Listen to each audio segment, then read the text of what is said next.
Ọrụbunze mụọze kene mụnụ biko achọ m kwune na video nwanne nwoke bụ ọbụma o kwukwara the same thing nkwulu na Mathias na Amadioha disappoint again.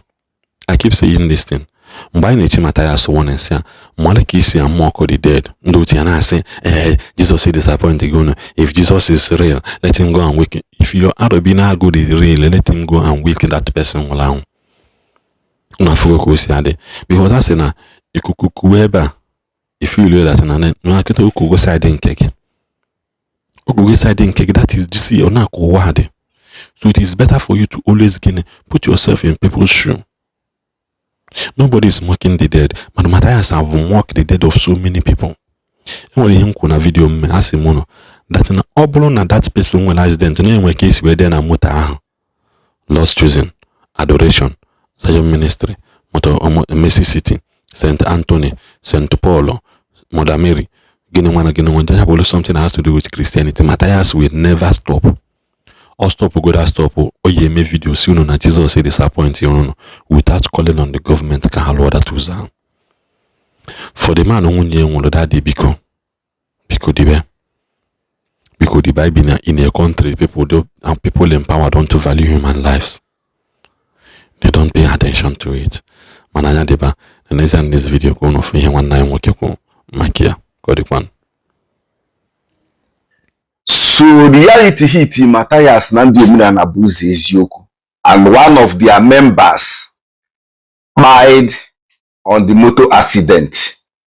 Instead of Mathias to come out as usual to blame Jesus Christ or maybe blame Arabunego or Amadioha, the one they believe in, that he has spied one of their member, Mathias is now blaming government, calling out Governor Soludo, calling his attention on how bad the road he awarded to a particular contractor is.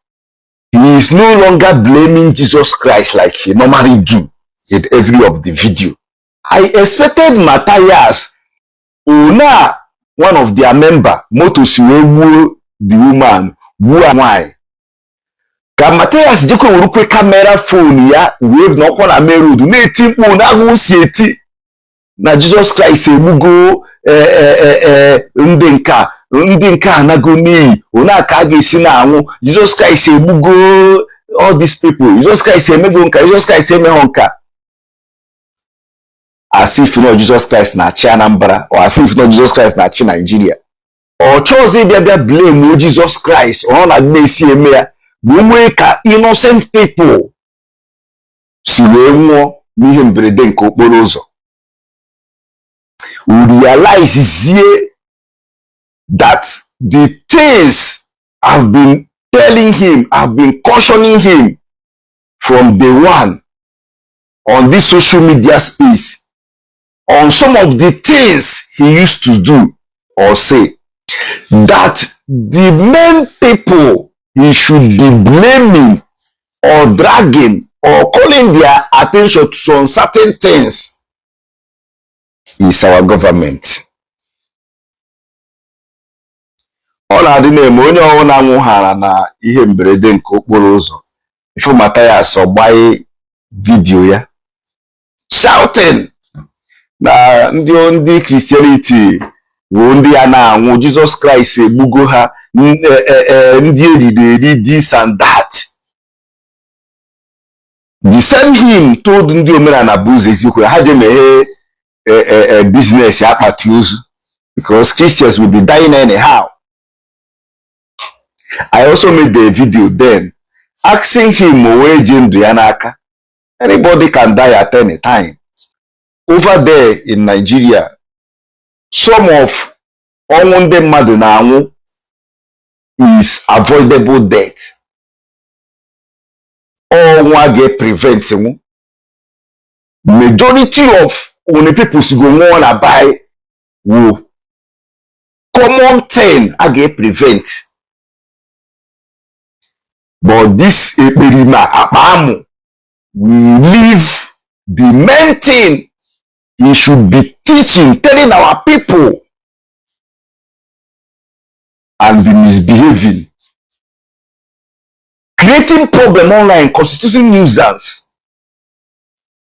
I remember then when I used to tackle him back to back, they will always tell me that reality will hit me. This one will do me. When reality hit me, I will come to Mathias. When reality hit me, I will know that this one happened. When reality hit me, reality this, reality that.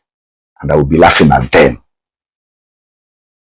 Now, you Omenana people have tested your own share of reality. Exactly what I used to warn you guys on, that anybody can buy at any time. And the fact that our roads today are not motorable, the main people you should hold responsible is our government, and not Jesus Christ. Jesus Christ, Jesus Christ, as if Jesus Christ is minister of roads in Nigeria, or a kind of stupidity. Mathias, now all of you are shedding tears, crying like a goat. You guys see how painful such death could be. You see how painful it could be. Then talk more of when somebody from nowhere come out to mock those innocent souls the way you guys normally do, blaming what they believe in, that he's the one that tied them. Because of him, we have bad roads. Because of him, this. Because of him, that. Leaving the main government, the main people in charge. Leaving the main people in charge, of which is the government. You should be calling the attention to those things. Governor Soludo have do this one. He provide you guys contractor. Moto buo nwanyị, buo nwa ya nwanyị. Arụ.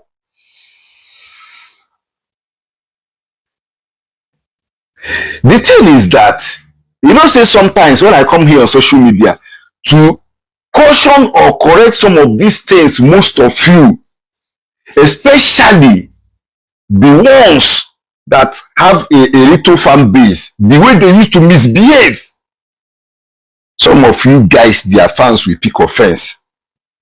Just like the way Ndigbo is telling me, Kamari, you will be destroyed. Your end is near. I will still be here, be seeing all of you, the way the Kama will deal with you guys. I will still be here and be watching how all of you will buy like you have been sending to me. I will still be here and be watching how you guys, like your own end, will still be near. Just like Mathias Ezeaku is testing the reality now. Just like they used to tell me. When reality hit you, this one, that one, as if no one agent yanaka, as if no one catch depressions in life. Why are you guys not blaming Ndigbo and Jesus Christ about the bad road? Maybe the contractor is a Christian. Why are you guys not blaming him? That no Jesus Christ. Why are you guys calling government? Oh, you guys have suddenly realized that the government are the main problem we are facing.